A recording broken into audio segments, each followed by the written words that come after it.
How to create a brochure in Google Docs. First of all, open your web browser and go to docs.google.com, then open a new blank document. Next, click on the File menu, select Page Setup, and change the orientation to landscape to make your brochure wider.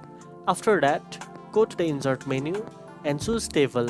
Select Table with 3 columns and 1 row. This will create 3 panels for your brochure. Adjust the table width to fill the page by dragging the edges.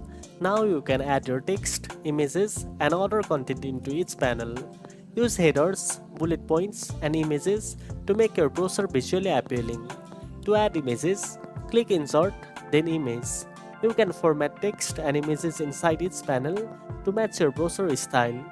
Once done, you can print your brochure or save it as a PDF to share digitally. And that's it. Now you know how to create a brochure in Google Docs. If you found this video helpful, don't forget to like, share, and subscribe for more tech tips.